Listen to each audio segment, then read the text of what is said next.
Hello again, everybody.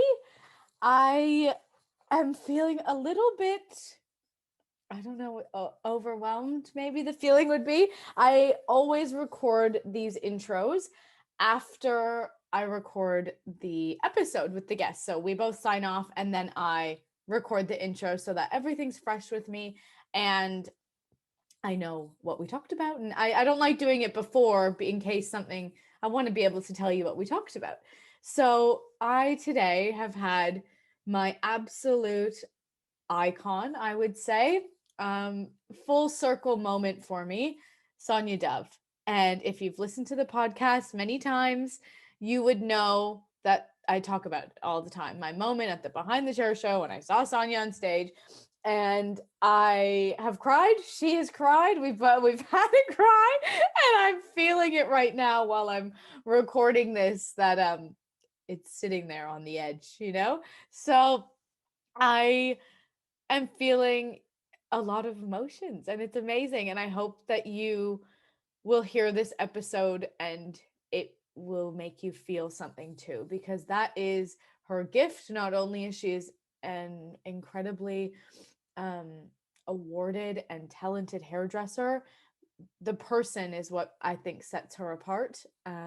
And her authenticity and being very raw and very real, which I've come to learn is not something that came naturally maybe to her. And her confidence has grown as she aged and as she did shows and found herself more. And I think that that's something that is really helpful for people to hear and learn, that it's not always in you to be the person on stage, but it comes with time. And we spoke about the show that not only seems like changed my life, but also changed her life. And I didn't realize that that show was a really pivotal moment for her. To me, watching it, maybe I thought, the hairdressers go on tour with these shows, and it's almost like a performer, a singer that they say this, they sing the same songs every night. And maybe that performance for her was something that she had done before. However, I've since learned through this conversation, and you will too, that that was not the case with this one. And this was a really big moment for her. And I would say it packed a mighty punch because it changed the direction of my career. And it very much so did hers. So, yeah, I think I should just stop while I'm ahead and let you dive in. All of her accolades and bio and everything will be on my show notes in Instagram, on Spotify, on YouTube, on everything will be there. But I think you just need to hear the realness and the rawness of this conversation. And I'm so grateful to have had the opportunity to sit down with her. All right, so I'm just popping in now with the one and only Sonya Dove, having a wine. I love it, as you should be. It's one thing, I think we'll both just dive into the realness of this. Coordinating the time zones is not my forte. It is so confusing. So at least it's nighttime for you. You can relax now, I think, have a wine. I'm in midday in Melbourne, so Oh, no, you're right. oh Time God. zones. It's not just the time zones, Crystal. It's the fact of we're in that transition of daylight savings. So they're moving them. I know. That's the thing that's hard. I totally Everyone doesn't do agree. it at the same time. I don't understand. It actually doesn't make sense. So when we were coordinating, you were saying Central America. I'm like, okay, Googling it, coming up, and like, I think it's right. I send it to you, not right. And I'm like, I think if I just have your city and I'll just put it in my phone at the time I'm thinking, and I'll go to all the clocks on my phone and figure it out. And then you didn't have daylight savings, and we did. And I flew in from Sydney, and you're in Mexico, and it's just a whole situation. Yeah. Yeah. Well, we're here now, but it was not easy. So I'm Oh blessed and my grateful. God. Me too. I'm grateful for your time. I think, something that causes me anxiety sometimes is my organization. And I just never like putting that onto other people. So I appreciate that it's worked out and that it's been okay because, yeah, not maybe my fault. Maybe that's something we can discuss. Tips for organization for both of us. Oh gosh, I think you can Oh. share some with me. So, how I kind of like to start every podcast episode is talking about how you got into the industry and how that happened for you. But I thought maybe what I would do, because I don't know how familiar you are with my platform and what I'm trying to do. If you would like to hear what I have been trying to do with this, and maybe it will help guide the conversation for us. Absolutely. And do you know what? I'm so glad you said that, because one of my questions would have been, I'd love to know about this. Is perfect. Oh, love it. Okay. Well, we had a really quick convo before we started recording, and I explained to you my moving to Australia and how I originally am from Toronto, Canada. And I was in lockdown in Melbourne, and we were one of the only cities kind of affected by COVID in Australia. In the greater Mhm. scheme of things, we had quite a long lockdown. And I have been in Australia on visas the whole time, which means I am sponsored. So the only way I am able to work is for the company who has sponsored me. So if the salon that I work in is the only way I can work here. Now, when lockdown happened, I was stood down. And that means for me, no pay, no hours, no nothing. So I don't qualify for the relief that everybody else got. And unfortunately, at the time that all of that was announced, there was also no flights home. So I was here, which is great. And, I have Wow. a beautiful partner and life here, but I had to, I had some self pity, pity party, I'd Yeah. say, maybe a Yes. Yeah. 24-hour turnaround of what am I going to do? And I got stood down about twice. So, although Melbourne was maybe up and running and salons were open, because I was on a visa, I was able to be Mm. kind of stood down where the other staff had that government help. So, Ooh. I just had to find something productive to do with my time. I definitely, almost to a fault, I would say, do too much. So I couldn't handle sitting at home doing nothing. And I started thinking about what I wanted to do in my career, where I saw myself going, and how was I going to make that happen when I've constantly felt a bit stagnant by being sponsored in a way. And I'm so Mm, grateful to have mm, been sponsored, and that's how I'm mm. here. But it doesn't allow you to keep building in your career the No. way it maybe would have at home, when I can't progress past that job title. I can't work anywhere else or do anything else. So I knew Yeah. that that was coming to an end, and my sponsorship did come to an end in March, and just a month ago. And I knew I wanted to work for myself. I knew I wanted to be more independent, enjoy the things that I really enjoyed at home, coming from a commission based salon.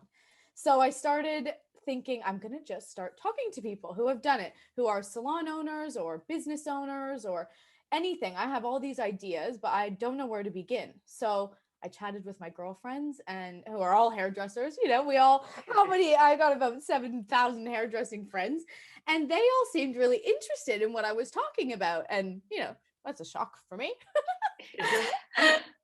They said, "Oh, I'd love to know what so and so says. Tell me how he got in with Evo, or, all of Mm, these mm, things, mm. how it happened." So the concept grew, and I started recording them as a podcast, and it gave me something to do every day. I was sitting down with somebody, and at that time, everybody was in lockdown. So it was quite Yeah. easy to coordinate times and stuff. And so, yeah, essentially it was research for myself that has now grown, and we've been featured in a magazine, which is really cool for me. And I've got so many international guests coming on, and I'm just humbled and flattered that people would want to sit down and chat with me. And the stuff that I've learned, I've now actually gone out on my own, and I'm 3 weeks Oh. 3 weeks deep into my own adventure. So it's really Wow. exciting, but I now, what I really want, and what kind of evolved more from being about me for the podcast, is I really just am trying to get that feeling that maybe people have of going into hairdressing and feeling like it's not good enough. Your parents aren't proud of you when you say you Mm, want to be a hairdresser, the mm, stigma around that, and really breaking that down. So I've chatted to some amazing people who go to careers days at high schools, mm. and get almost like an arts trade group going into high schools rather than the universities. Like there's so Yeah. many options, Yeah. and I really want to inspire and just show all the amazing things. Like you go on a world tour every year like a rock star, and you get to do that because you're a hairdresser, and people don't think that about us, and I really want to squash that. That's my long-winded ramble of what I'm trying to do. It's not long-winded. Okay. It's actually very motivating and extremely inspirational. It really is. Wow. Gosh, you've blown me away a little bit with everything. No, I really mean it. I can relate a little bit. So I work in a salon in Los Angeles. Yes. So in the whole of the United States, California had the most severe lockdown. Yes. So as far as not being in the salon that much, or 1 minute it's open, 1 minute it's closed, I totally can. We were the worst state in the whole of America. I was following it. I mean, it's hard to keep up with everybody's lockdowns, but definitely that was the one that I kept seeing everywhere on social media and following other hair, influencers talking about it, and I completely understand.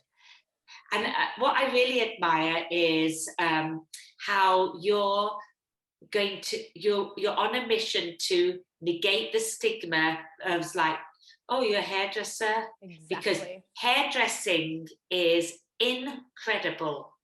Anything in the beauty industry is so rich in opportunities. People cannot see it, especially it's a generational thing. I think it's like our parents. I mean, they want you to be doctors, lawyers, they want you to be all these things, but not a hairdresser. I hear that all the time. Yes, but gosh, look how much money can be made. Look how many lives you can fulfill. I've been blessed and grateful that the career that I've chosen, beauty, I'm 58 and I've been doing it since I was 18, it's given me a platform to meet the most incredible people in the world, make friends and relationships that there was no other job that could have done it. Made my heart feel so big and full, because there's nothing like that feeling when your guest or client looks in the mirror and she tears up because she knows you have completely made a difference in their life. No one can take that away from you. No. So I'm a big lover to talk in schools. I like still talking in cosmetology schools. In fact, on Friday, I did 2 cosmetology schools talks for Wella, 2 different ones in the United States, and talking to students that may be a bit disillusioned with things for the fact of their parents not wanting them to go into the trade. It's very lengthy, it takes time, but I like to just motivate people like that. Now, did I always want to be a hairdresser? No, I'm sorry. I did not. I'm going to be truthful with you. And do you know what I love about you? I have to say something. And we did a little bit of pre-talk, but I can so tell you're Canadian. When there's a word that you say, out, out. It is so Canadian. Sorry, I just had to. I think so you're funny. Just adorable. Oh, thanks. That's so nice of you. Yeah, you know what's funny? I obviously have lived in all these mismatched houses living here. There's lots of English and Irish and that my last house I lived in, anytime I'd say out, they'd say it back. Out. Or if my boyfriend's in the kitchen, I'm like, get out of here. He goes, out? Get out of here? No, it's an adorable accent. It really is. And, I'm glad you still think mine's Canadian. Oh yeah, you do sound. Being English, a lot of people get Australian and English mixed up, and I could so tell the Australian. But yes, you're absolutely Canadian. You really are. But funny. So you want to get into hairdressing. I know a little of your story, and I would love to share that of how that changed and how you chose hairdressing, and maybe the feelings around that. Did you feel Yeah. that way towards hairdressing yourself in the beginning? Like not good enough to pick, or? No, you know what it was? Hairdressing as a career didn't even come on my radar. So I'm the eldest of four siblings. Yeah. So I've got one brother and two sisters. And what happened was I had a dream since I was like maybe about 13 that I wanted to be a nutritionist. So that's when I was at school, that's what I aimed for. And it was tunnel vision of that was it. There was no even other thing that I wanted to do. And when I was at school, you have to take something called A levels, and I needed biology as one of them to be a nutritionist. Yeah. So I took it 2-3 times. I failed, and unfortunately for my parents, I was the only one. I failed at every subject I did at school. So I had 10 Fs when I left school, and my brother and two sisters had 10 A's in there's everything. always one. There's always one. There's always one. So what happened? I signed up to just be a secretary. I was going to be a secretary because I thought if I can learn to type, that will get me into something and give me some leeway of time. And I remember someone said to me early on in my career, why was it that you wanted to be a nutritionist? And I said, I just want to make people feel better. So there's a difference between dietitian and nutritionist. I'm more into the, if you've got an upset stomach, cut some ginger root in hot water and take that rather than going to the pharmacy and take pills and whatever. So they said to me, well, if you want to make people feel better, there's other careers as well. And they said, what about hairdressing?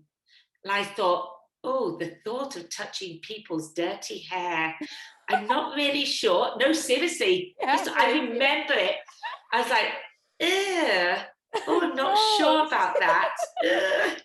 And they said, but you're going to make people feel so great. And I went home and I thought about it and I pondered on it for about 2 weeks. And then in our local newspaper in the town that I lived in Devonshire, England, they list all of the places that are available in the college. And there was one place available for hairdressing. So I thought, I wonder if that's a sign. Yeah. And I've always been like that. That's I'm always what I that just sort of thought too. Yeah. Yeah, I'm always that person. So I enrolled into hairdressing school. On day 3, my God, I was obsessed. Really? Obsessed. Oh my God. I couldn't even touch enough hair. So I don't know why I did that. Ooh, hair. Yeah. Well, look, I don't think anybody likes dirty hair, so you're not, nobody loves that, I don't think. No, that's right. And I just loved it. And I went to beauty school in England. It's very different to the United States. It's a 2-year course. Yeah. And it's Monday to, I don't know how it is. In Canada, I did 9 to 5, Monday to Friday for 1,500 hours. It was based on hours. Oh, so it was the same as a school year, like September to got you. June or whatever. Okay, got you. Yeah. Ours was 2 years. And then what you have to do is when you get your license after your 3rd year, then you find a salon that takes you on as an apprentice. Yes. And that means that you can go and work in the salon, but by law, you can't touch hair because the client is paying. So it's making coffee, sweeping, blah, blah, blah for a year. So in England, if you want to be a hairdresser, 3 years of your life has gone. Yeah. So I find that they're more driven because you don't get people. You have to work for it, and you don't get people falling out. Yeah. And that was it. And and then, gosh, then I got my the story goes on, but that was it really. And then I started doing competition work. And all during this time that I went to school, I had a boyfriend, and he was called Christopher Dove. Okay. And he was my boyfriend at the time. I was like very young, you know, like six. Did you 15, meet 16, in hair school or at the salon? No, we met at school, Oh wow! And when we were he went to hair 16. school too.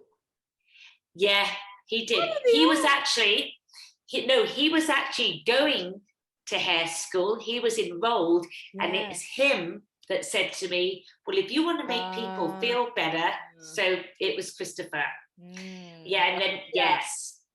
And then, so we were boyfriend, girlfriend, and then we got a tiny little salon, 2 chairs, 1 shampoo bowl, and we had our own salon for 13 years in England. Wow. And how long had you been hairdressing before you opened your own salon? Like you finished hair school and then apprenticed at a salon. And when did you feel like it was time to open your own, or how did that happen? If I may say to any listeners, I did the thing that I would not advise to anyone. Tell me. Christopher and I, once we finished our 1-year apprenticeship, we were both in the same town, but different salons. He was in one salon, I was in the other, because it wasn't good etiquette to have a boyfriend, girlfriend in the same salon. And when we finished, we got our own first little salon 3 days later. Yeah. It was the worst mistake. Talk about mistakes on hair, because we're all sassy. We're all like, oh, I've got my license. It's easy to open a salon. I can cut hair. The first haircut I ever did in the salon, it was curly hair. I'll never forget it. She had tight curly hair. The hair was wet. I shampooed my client. And I pulled the hair down. She wanted a fringe on her eyebrows. I pulled it down and I thought, that's easy. She wants it to her eyebrows, so I'm going to cut it to her eyebrows. It sprang up to here. And I thought, oh my gosh. And so our first couple of years having our salon was about 80% mistakes, pure mistakes. But it was a massive surge of growth because there were so many mistakes. It made us come from leaving school feeling, I'm a hairdresser, to like, oh my God, I know nothing. Yeah. You know what it's like when you leave school. Oh, I can feel you can finger wave. Soul. Yeah. Oh, yeah. I could wash my hands. Great. Sterilize. But could I cut a bob? No.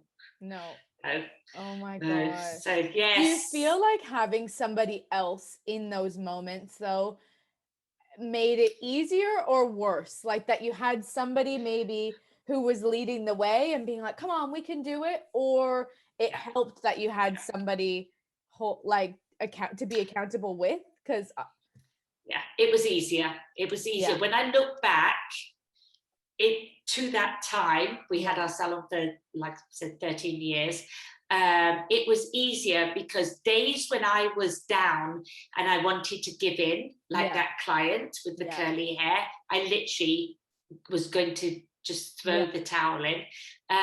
The other one brings you up. And I think when I look back on Christopher and my career, all through, had our career. We were married up until I was 38 and he was 39. And then we worked in Wella. And it's only in the last, I think it's about 9 years maybe, that Christopher left Wella and I stayed, and we separated our careers. But to be honest, it's always good to have someone to pull you up when times are bad, I have to say.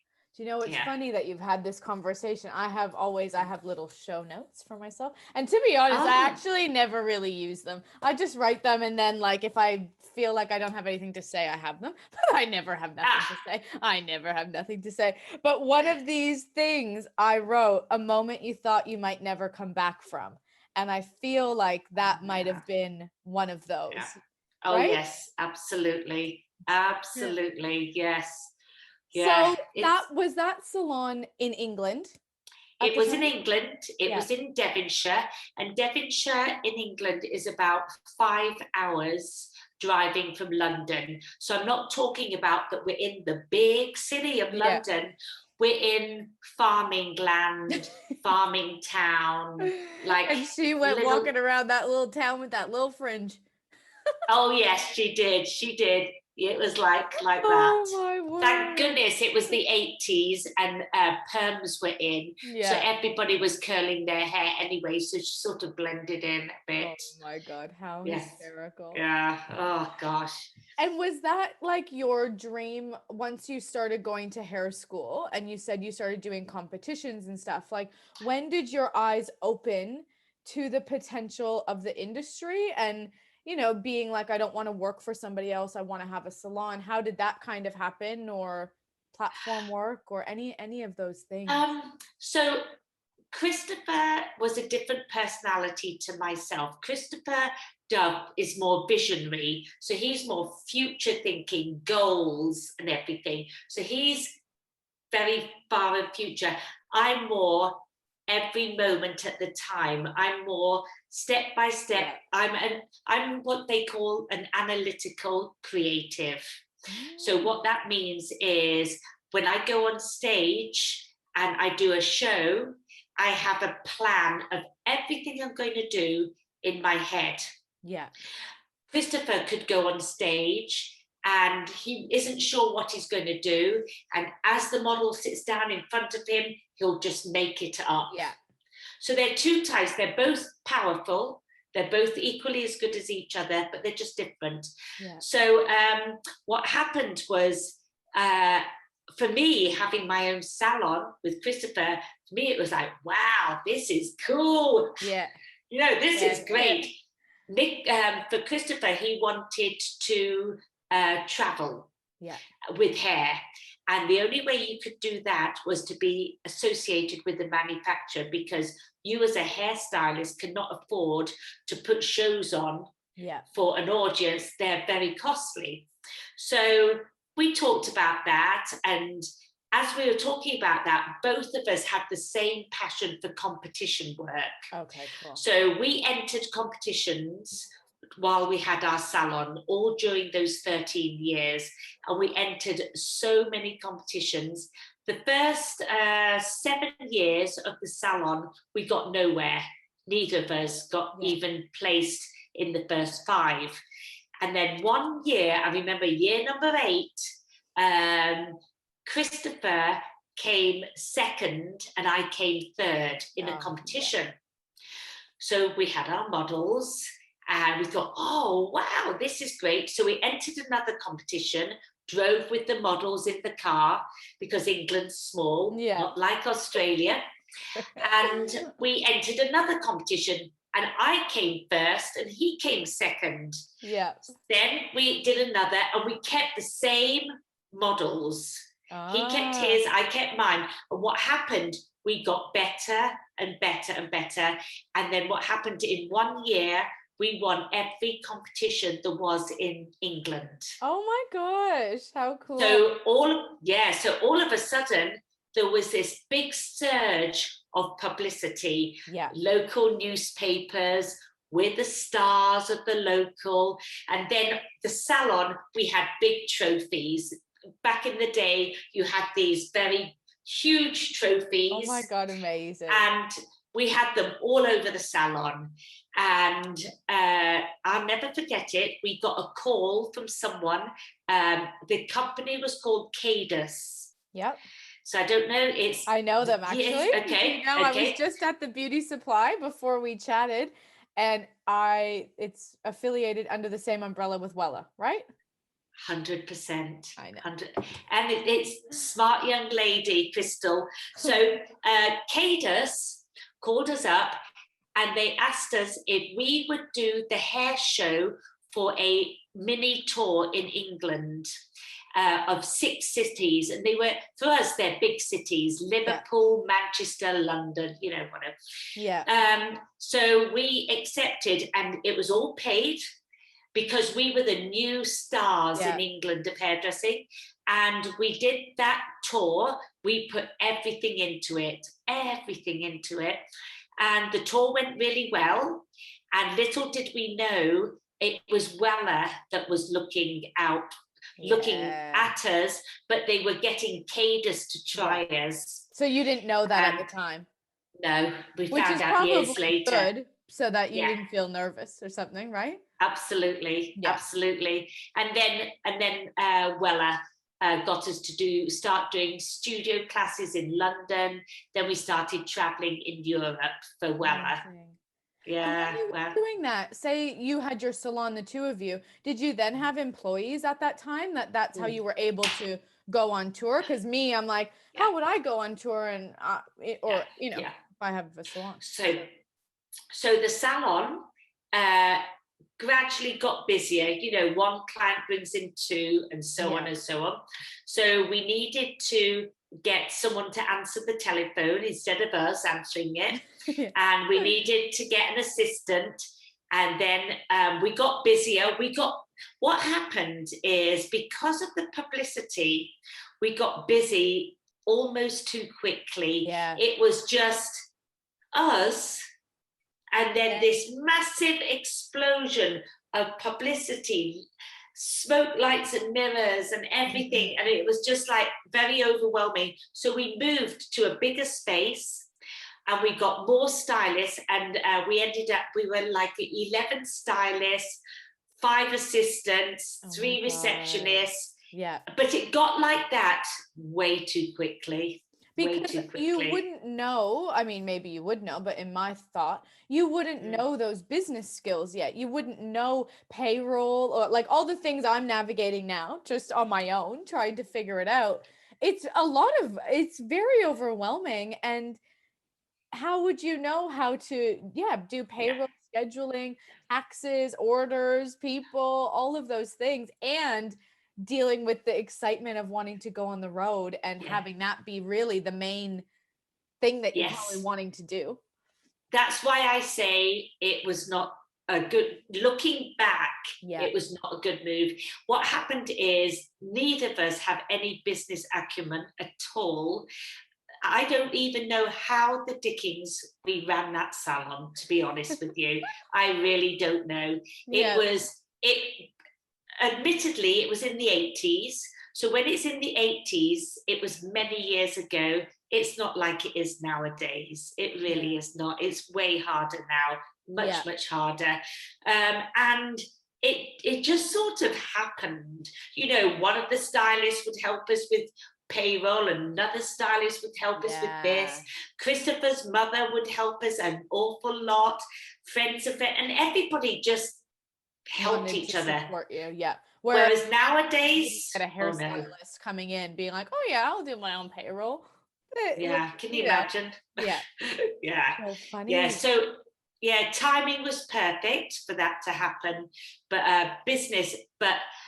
we didn't really get it that we was not very good at business then. We did get it when we got our own salon in the United States, and then it hit us like a train on the head, to be honest. So what happened with that? I guess you go from getting on the Wella or Cadis tour, and then how does it transition to moving to America?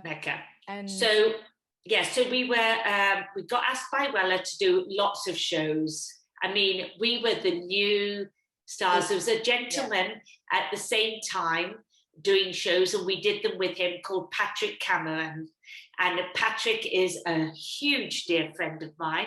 In fact, as a funny note, I was just on the phone with Patrick the other day. Because he's in New Zealand. Oh. He lives between London and New Zealand. He's originally from New Zealand. And so we were doing all these shows: Tokyo, London, Russia, Russia, Berlin, everywhere. It was just amazing. And it was back in the day when there was no recession.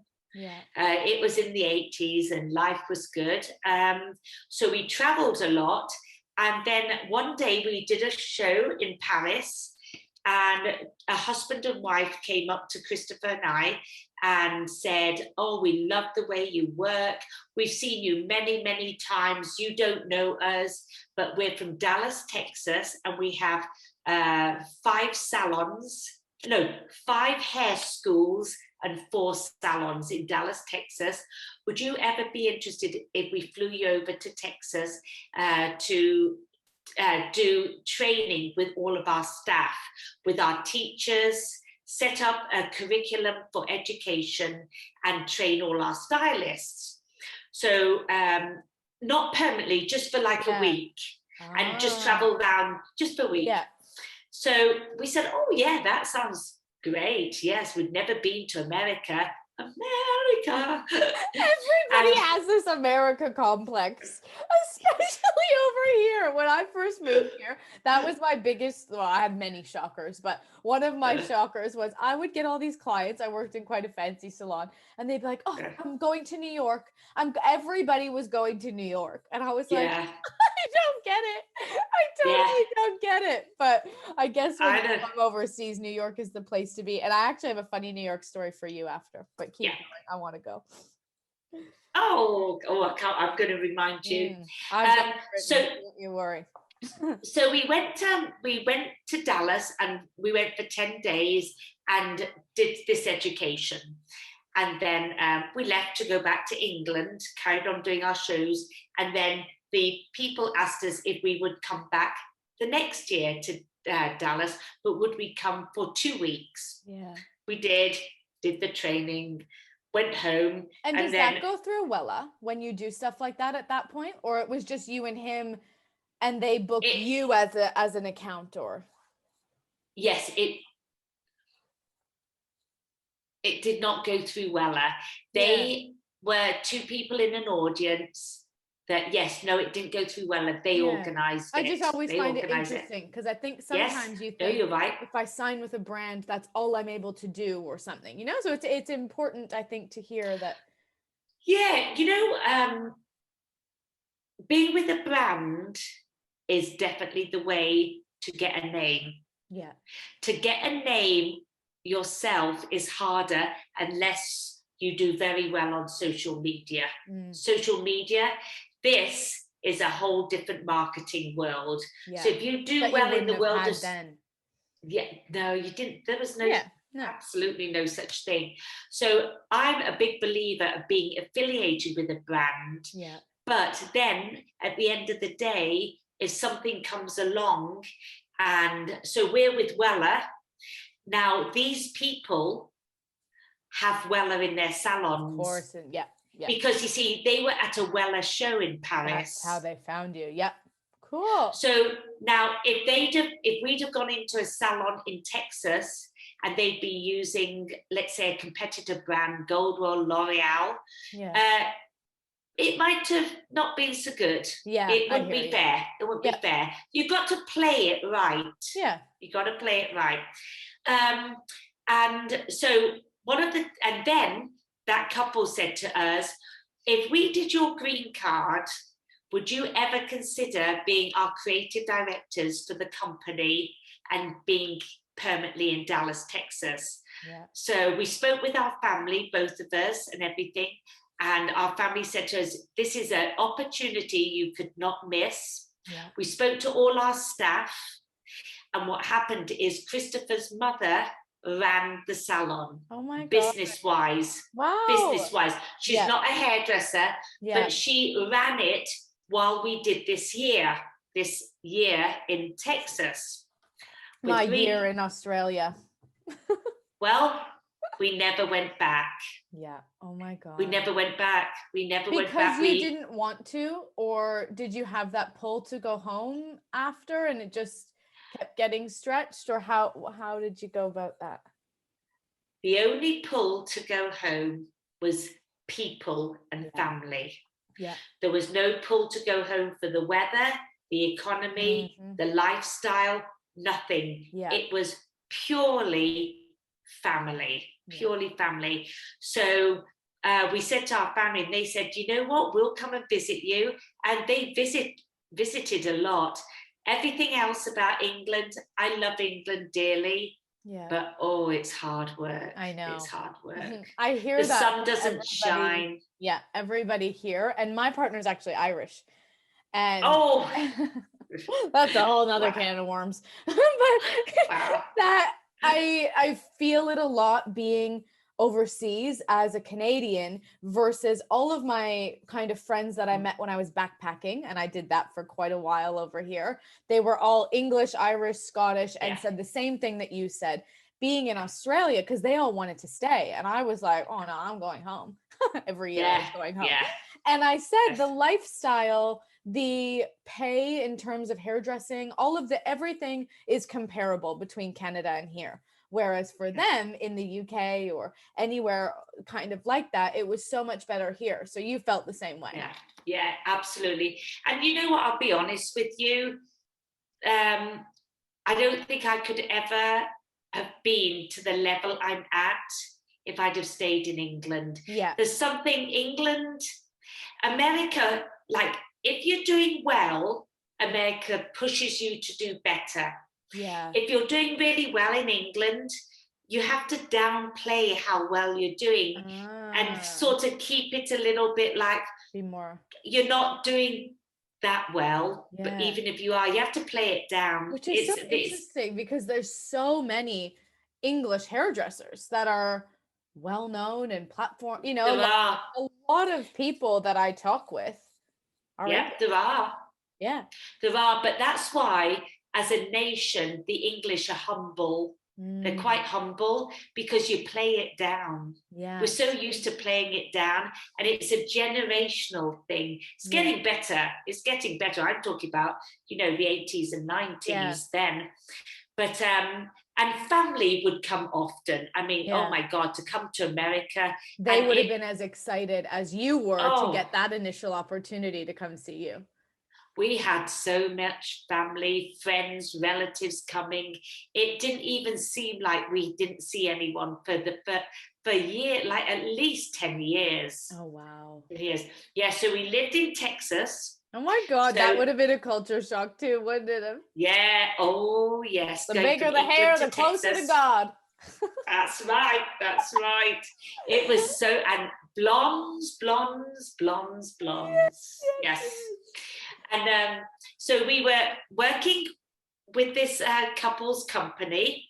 It was called Shelton's Salons. They were the name of the salons. They're huge intercoiffure members. In fact, John Donato is a good friend of theirs. Ah, interesting. Yeah. So they'd be ground. Oh yes, yes, and they are massive intercoiffure people. Okay. They take probably about 25 stylists each time to every intercoiffure. Wow. The spring and then the fall. And they still do. Did you know about intercoiffure before you moved to America? And maybe, if you don't mind, because I think it's something that's so normal to me because I was born and bred in a salon that was so affiliated. People over here don't really know what that is. So maybe give a little. Yes. So intercoiffure, I had heard of it. Yeah. And so had Christopher in England. We'd heard of it because traveling Europe, it was very strong in Europe and England. Intercoiffure was a big deal. Yeah. In the United States, we hadn't even thought to belong to intercoiffure. We were intercoiffure members in England. Okay. So in the United States, we didn't think to belong to it because Shelton and Linda, the couple that owned the places in Texas, they were already intercoiffure members. But what I like to belong to bodies of like organizations of hairdressing, because I think power is in numbers. I think it's really great that we learn off each other. I love talking to anyone within any association because it's like attracts like. Yeah. Do you know what I mean? It really is. You talk the same talk as me. No, I love all of that. I think intercoiffure is a great place for salon owners. I think if you're not a salon owner, and you're working for someone, it's more difficult. Yeah. The rules and the regulations have changed a little bit, but Candy Shaw's huge Intercoiffure member. Sharon and what Blaine's is it for people here? Like, what is Intercoiffure? Intercoiffure is an organization that is salon owners or chain salon owners. So if you've got more than one salon, and it's a group of people that you can chat with other people within your country, like within the United States or within Australia, and you can say, hey, I've got this idea, or a staff member is doing this, what's your thoughts? Like a bouncing board. Would it be like, say, 20 years ago, 30 years ago, the Facebook groups now? Like, obviously I know it's more prestigious, and but yeah, I write in my Facebook groups all the time, hey, what booking system do you use? Does anybody have an accountant for salon management or whatever? Would it be like that, but yes, more, it would be. It's a way. I know. Yes, it's a way. Than Facebook group, but that's a great analogy. Yeah, that's a great analogy. Yes, because it's a bouncing board, and it's like, so you don't feel lonely having a salon, and you're faced with stylists and clients and all these things, like business things. Sometimes it's very lonely, and it's nice to be able to speak to someone. So it's a way of talking to other people. Not only that, Intercoiffure always have 2 shows a year. They have a spring and they have a fall.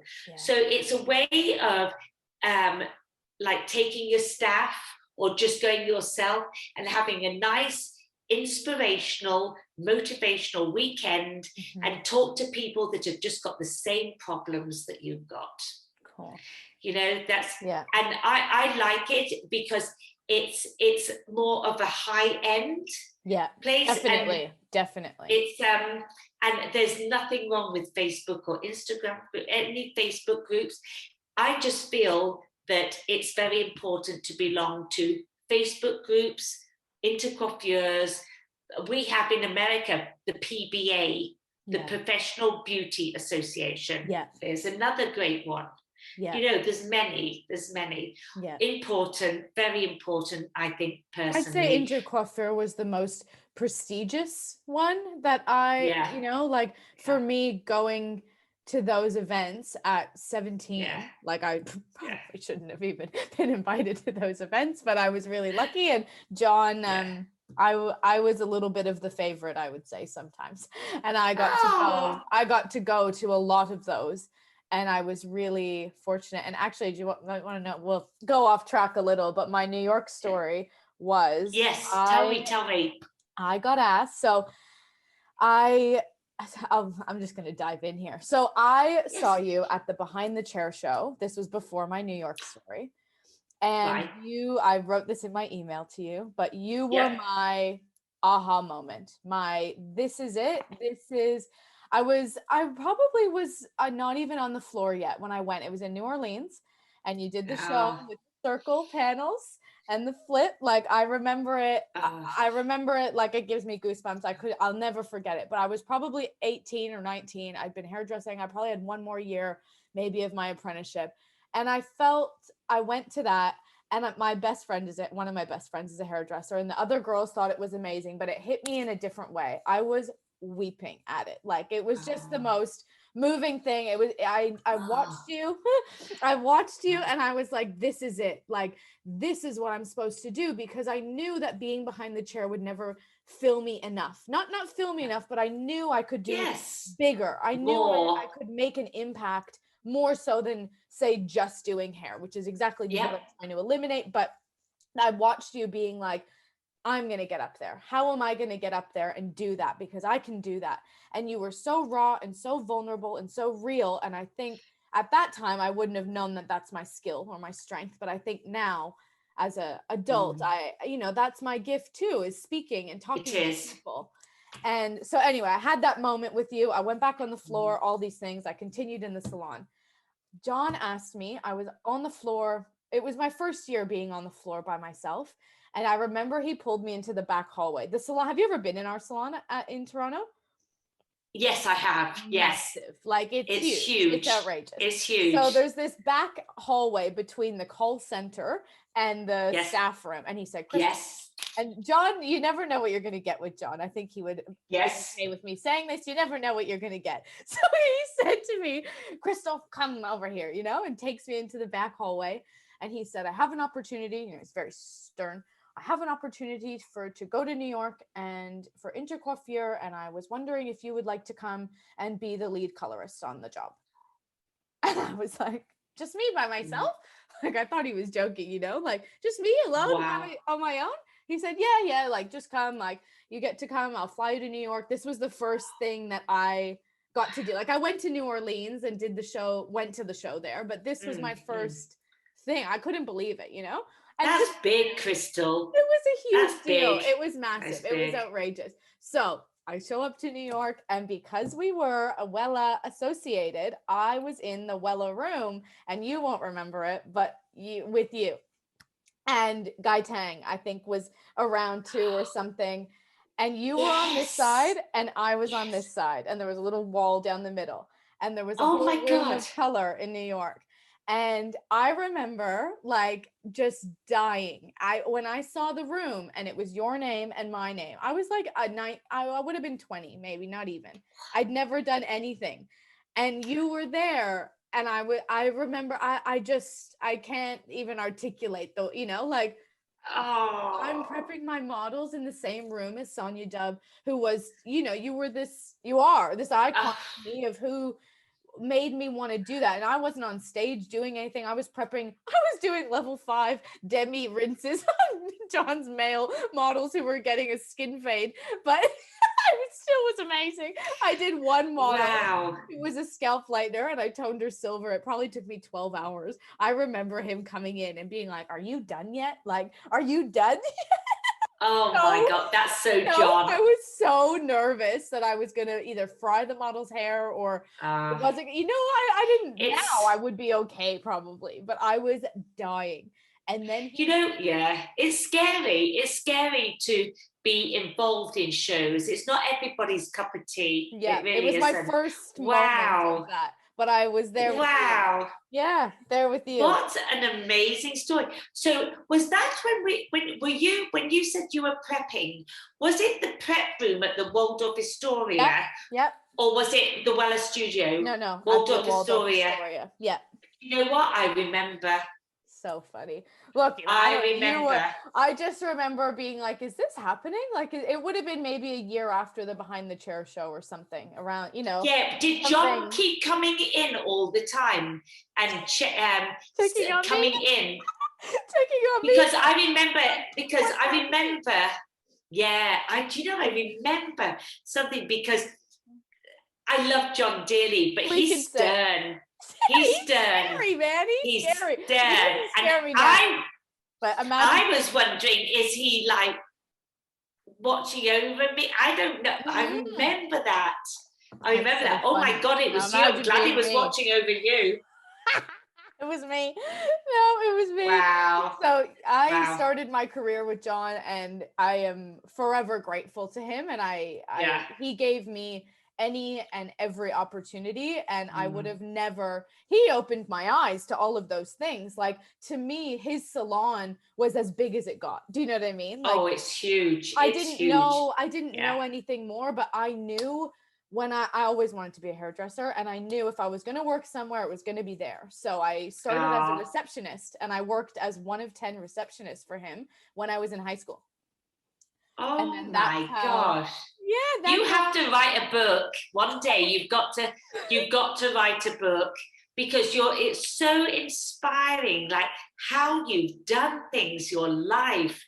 Gosh. Like you know what it is? You don't feel it about yourself, probably. Yeah. Right? Yeah, like I 100%. think you would be the same way. 100%. No, 100%. And it's funny because that show that you said about, so so just a fast forward thing of Dallas. So we were working, doing our thing. We were there for 6 years in Dallas, Texas. And then Wella, doing shows for Wella at the same time. Yeah. So doing the same thing, working in the salons and teaching for this couple in Dallas, and then doing Wella stuff. And then we did a big show for, it was called Elizabeth Arden Red Door Salons and Spas. Yeah. They were all L'Oreal, and Christopher and I were the main show to convert them to Wella from L'Oreal. So we did that show in New York, and it went very, very well and everything. And then the CEO of Elizabeth Arden called Christopher and myself up and asked if we would be interested in moving to New York to be creative directors for Elizabeth Arden Red Door Salons and Spas. Oh. So we moved to New York, left Texas, said goodbye to everyone there, and worked in New York. And we were there for 2 years as creative directors for Elizabeth Arden. That was really good fun. It was really, really good fun. New York. New York, yeah. But every winter it was like, oh. And then all of a sudden, Wella bought a new company called Sebastian. Yeah. And Wella bought Sebastian, and they were in California. Ah. So Wella was on the East Coast before. So Christopher and I were flying all the time to Wella on the West Coast. Yeah. But we thought, this is crazy. We're spending all time. Yeah. And so we moved to LA. And that's how that happened. And that's probably happy medium. You get the city, you get the better weather, you get the beach. the better weather. Oh, did our family visit us then? Oh my gosh, they were too much. No flights today. No flights today. Oh yeah. They were visiting California, Hollywood, Los Angeles, Santa Monica. Oh my God, amazing. And then Christopher and I opened our own salon there. Yeah. Oh, what a mistake. No, really? Yeah. How come? Yeah. How come?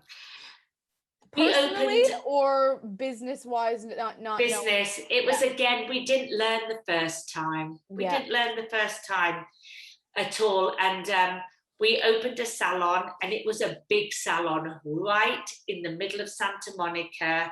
Beautiful salon. We spent all our savings on the salon, and we had no clients because we were traveling. Exactly.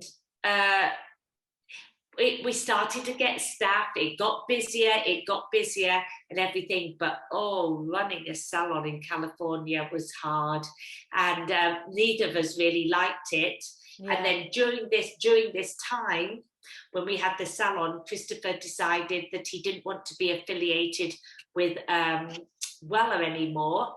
And it was pure, wasn't anything went bad. What it was, he was dating someone that he was going to marry, and it was the head of Goldwell. It was John Simpson from Goldwell. Yeah. And it was, two of you can't be working for different manufacturers. It's just not right. So he left, and it left me at Wella, and Christopher went to do his own thing. Yeah. So when I got so I was single Sonya Dove, and boy, was I frightened. I was so frightened. Don't you think it's like an identity crisis almost? Like, you don't know who you are without that person. Absolutely. Are they going to like me for me on my own? Absolutely. And I got asked to do the New Orleans show 5 times by Wella and Mary Rector Gable from BTC. And I had Wella coming at me, please do it, we'll support you. Mary at me, BTC, please. And I said, no, Christopher Dove was the show person. I don't do shows. That's not my gig. And then I gave in. And I had great support from Wella. They didn't even tell me anything that I needed to do. They said, Sonya, do whatever you want. They didn't even say, you have to use this, you have to use that, because normally you do. Yeah. It's whatever you want. and do whatever you want. And I put every little ounce of energy that I had in my body on that show. And Yeah. I did a show on all my favorite things in my life: jellyfish, I know. food, I can quote it all too. There was music, oranges and jellyfish, oranges, Burning Man, and Burning Man. I know. I have tears. The fact that it hit me. That show hit me. It was literally nothing to do with hair and techniques and things. I just thought the only way I can get through this show is to do a show on everything I enjoy. That's the only thing that's going to get me on that stage. And I tell you what, I just never forget it as long as I live. That was that show. That was Crystal. Yeah. In all my life, if I could say one thing that makes it makes me cry.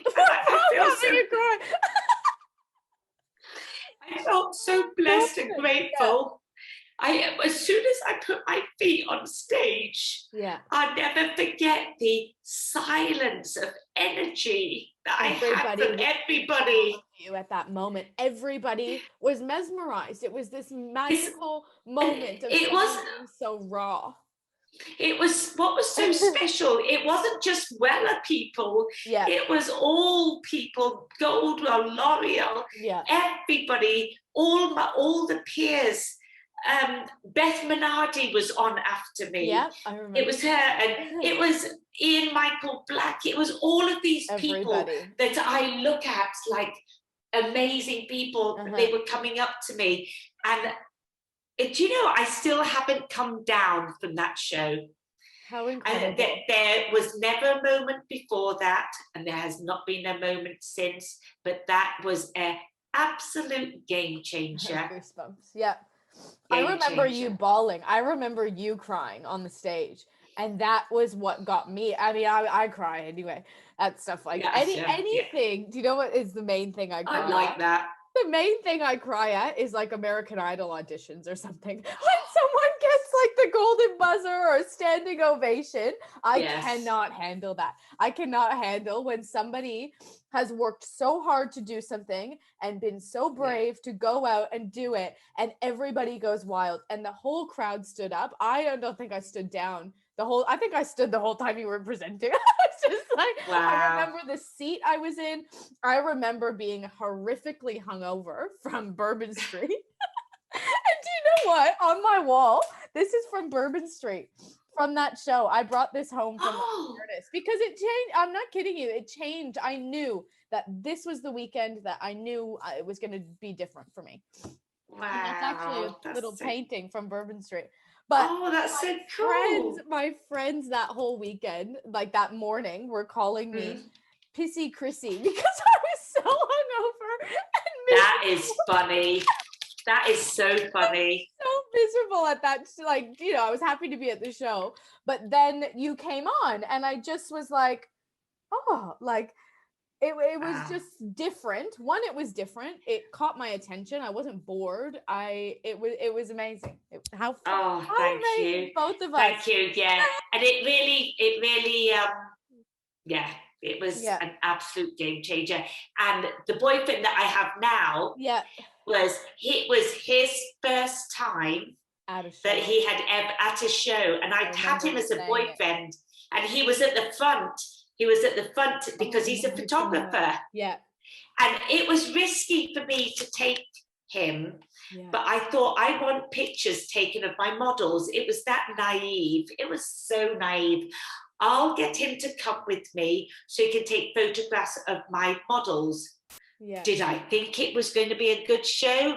Hell no. Oh my God. I had no idea. Yeah. That's why I remember it's life-changing. Yeah. It takes the takeaway from me from hearing you talk about that show and why it was different was because you were just authentically yourself. And that is what I feel like I'm learning from doing this I don't really want to be a podcaster, but I want to be somebody who talks to people. I love my career. I love doing hair. I fell into this. Am I the greatest at the editing and all of that? Probably not, but I like this connection part of it.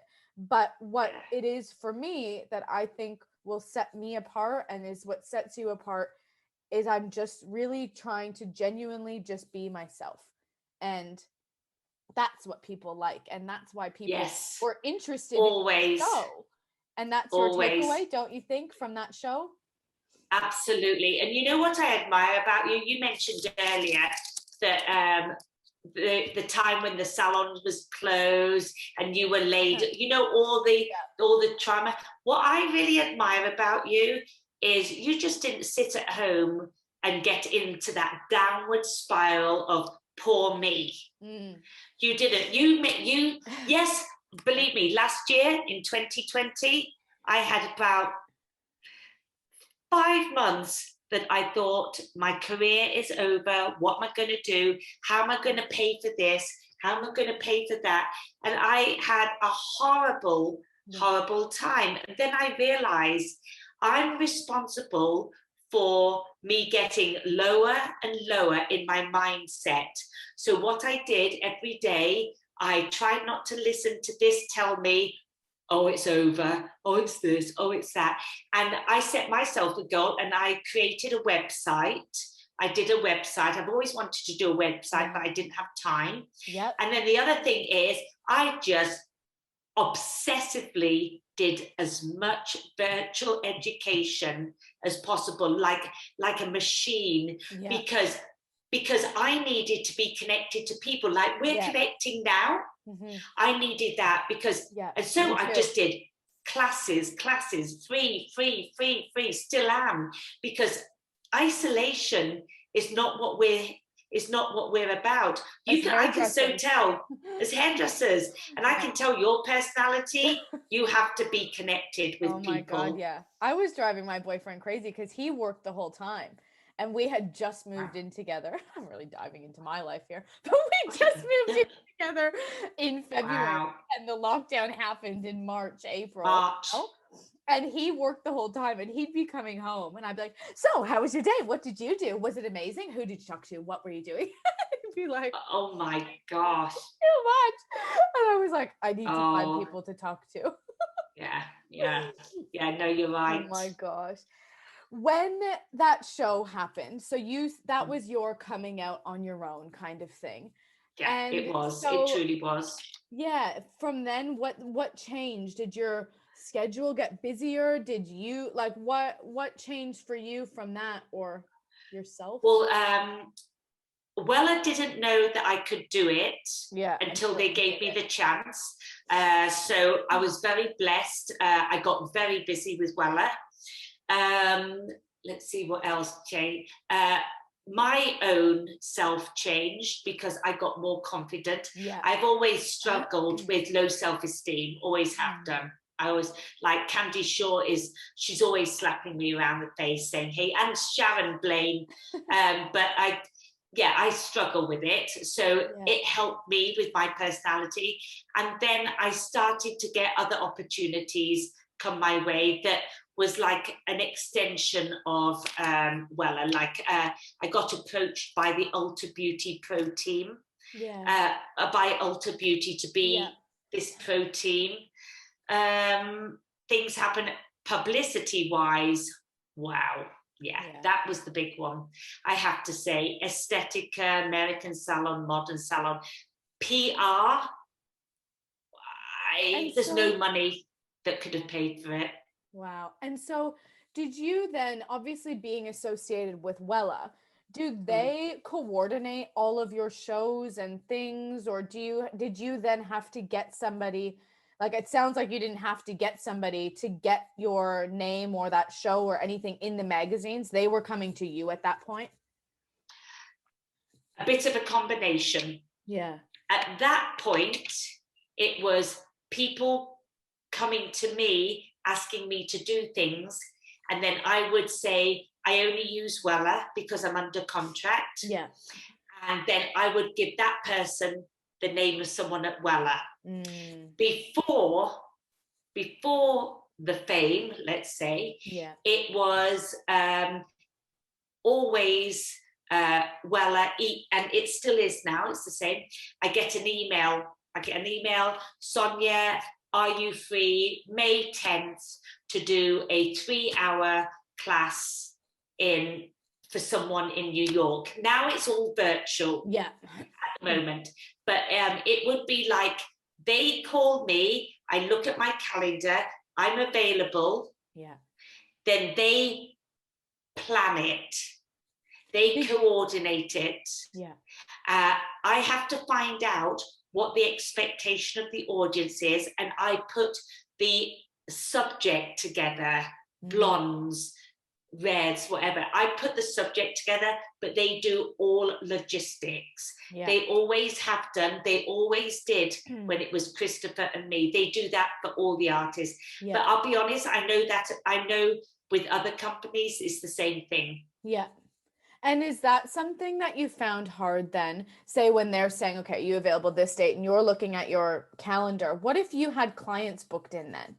Like, would you cancel the clients? And did you find that then hard balancing? Like what, right? Like that's where it's hard. The busier you get, the harder it is.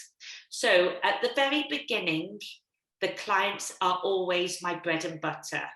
The clients, like I'm even going to be brave to say this while we're recording, is I do my clients still all the time in LA. Those clients will never leave me. They're loyal. Clients are clients, and it's nice money. It really is. And I love my clients. I've been doing the same clients for 20 years. Wella could call me tomorrow and say, hey, it's been a great run. We've got... Do you know what I mean? Totally. So when I get asked to do jobs and I have clients, I say no to the job. And then they either find another date. Or clients before job.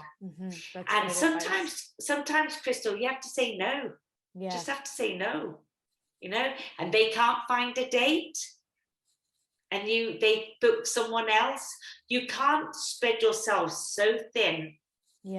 Have you struggled with that? Did you find that in the beginning? Like, I feel like you are somebody who, say, if something that you've said is that you struggled maybe with your confidence, that would come in a people-pleasing sense as well, that you don't want to say no, right? And I can see that would happen, and I'm seeing that now. I'm not there, but I'm trying to do all these things, and I feel like I'm doing them all half, and that's not, I also struggle, that's not good enough for me doing it half, but how do you do it all? I've always struggled with it. It was the worst time in my career was after the BTC show. For about the next 2.5 years, I lost a tremendous amount of weight. I was so busy. I had so much, and I don't want this to sound arrogant, but I'm just going to say it in a very matter of fact. I had so much money, but I didn't have enough time to go to the toilet. It was that. I think when I look back at my career, I've either had the money and not the time, or I've not had the time and, oh, wait a second. You've not had the money and had the time. And at the moment, 2020 was, I had so much time, but I didn't really have the money. And so I'm going to be honest with you. There is no advice that I can give today at this moment, because I still struggle to say no. That's and so it's because raw and real, and I appreciate still struggle. And I appreciate you having a conversation and bringing up the money, because that is a huge part of it that I feel like often is like, if you're doing it for the money, it's for the wrong reasons. If you're doing it, if anything's about the money, well, let's be real. I have to eat. I have to put a roof over my head. And a huge issue in the industry is people think we get paid crap money. And it isn't the case in so many ways. But it is something that I'm like, okay, I don't want to talk about that all the time, but I think to a person coming into the industry, a major factor of why they wouldn't want to be is because they think that it's not financially rewarding. Yeah, but it's, you see, the only way I've learned to balance it, and I go in and out, I really go in and out of this, is I try to give myself some self-love. So it doesn't always work. This week has not been the best week for it to work, but believe it or not, last week and the week before was great.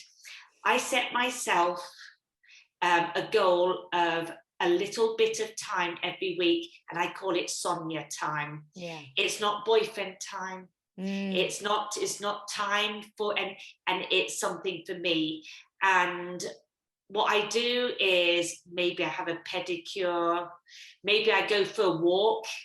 I like walking, just me on my own. I heard once that you'd never had a pedicure. I know, and I've only just started. I know, I don't. Right. Candy Shaw is the one that, yes, I know, I haven't. I had not much. You know, the other thing that I just like to do, and I know, thank you. Another thing that I really like to do is just to sit quietly and do absolutely nothing. Yeah. And I mean, sit and stare like a zombie and just stare outside to the sky. I'm a big full moon person, nature person. So every day I set myself a Sonya goal, 5 minutes, 10 minutes, 20. Yeah. I go in and out. But when I have that Sonya time, it really gets clarity for me in my head. Yeah. Really does, but it's hard. I know. It's hard. I appreciate hearing that, because I think a lot of times we see people and on stage, or, you know, so obviously on social media, it's so put together. So everything is put together, but you learn quickly that it's not, you know? It's absolutely not. It's absolutely not. And you know what? If anyone says it is, that is wrong. Yeah. It's not. It's really not. You just have to be good to yourself, good to others, live a life of compassion. I mean, I started off with our personal conversation. Today wasn't the best day that I've had. Today with a series of things, and you shared the same. All that's done, it's made us both realize we're just human. 100%. It made me feel better that both of us started this Zoom call before I hit record, saying we have had a really crummy day, or I've had a weekend of disorganization. And I think that's where the podcasts sometimes ground me in, that is being like, when I said I had the question for you, like, is there a moment you thought you wouldn't come back from? Was there this monumental thing that you were like, that's it, that's the end of my career? Or, you know, like I booked a client on the wrong day last week. That's, you know, 3 weeks in, and I've booked a client for this Thursday rather than last Thursday. And am I going to lose the client? Is this going to be my life? You know, but it's true. You just have to cut yourself some slack, right? Like, yeah, you do. You have to cut yourself some slack. And usually I find with me, and usually I find with myself, the time things go wrong is when I've overdone myself. I'm one of these people. I used to drive to work on the phone, putting my makeup on, doing like, I'm the world's, my boyfriend hates it. I multitask like a crazy person. But you know what? It bites me in the butt quite a lot of the time. Like that, I've made so many mistakes. And when I look back at why I've made a mistake, it's because I've crammed things in too tight. Yeah. Love it. Well, I think that is, you know, I've taken quite a chunk of your time here, and it's getting very late for you. Yeah. That's always fine. It's fine. Oh my gosh. Well, I just appreciate this conversation, and I think it was really powerful for both of us, you know, for me to tell you that moment in my life with you. You know, Oh, that is so lovely. Totally changed it for me, and I appreciate. And it's just so interesting to also hear that happened to you quite deep into your career. That Yes. it boomed after 20 years or something. Yes. Or not Yeah. even 30 years. Yep. That It it did. took a long time. It did. You know what? I get asked, this is the number one question I get asked, and someone just wrote to me earlier today. Could you give me advice if I wanted to be a Sonya Dove? I get asked that question. And you know the number one thing I say? It isn't going to happen overnight. I'm 58 years old. Yeah. I started when I was 17. And if you're not patient and you're not driven, you won't do it, because I'm a very driven person. Yeah. I'm very stubborn and I don't give up easily, but it's taken a long time. It's just life. It's just life. You know that. Actually, I want to take a picture of you. Oh yeah. Let me take a picture of you so I can post it on my social media. Yes. Ready? Yeah. Perfect, because I want to post on my story. Oh my God, you're so cute. Thank you. Yeah. And I'll tag you. Thanks. Love it. Well, I really appreciate your time, what you're doing, who you are, all of the things. So thank you for taking the time to do this with me. I hope they don't get too repetitive for you. And never. You're adorable. I honestly, I can see your future clearer than you can see you are honestly, I think this whole COVID time for you last year has sparked you on a whole different journey. Yeah. You're going to see it. You're going to see it anyway in a couple of years' time when you look back. Whereas at the moment, it's like you're in a movie. It's like you're acting in a movie now. When you start to watch your movie in a year's time, you'll realize this is your destiny. Oh my gosh, that's so beautiful. Thank you. No, you will. You'll see. I can see it. And I will be reading the book. I'm positive. I will write it for you. I'll put it in the notes right now. Well, that's where we'll leave it. My book coming soon. Yes. Love it. Oh, thank you so much. Thank you. Thanks for listening to this week's episode of The Successful Stylist Unfoiled. Don't forget to follow, like, and subscribe on Spotify, iTunes, and YouTube to get all the notifications of our weekly episodes.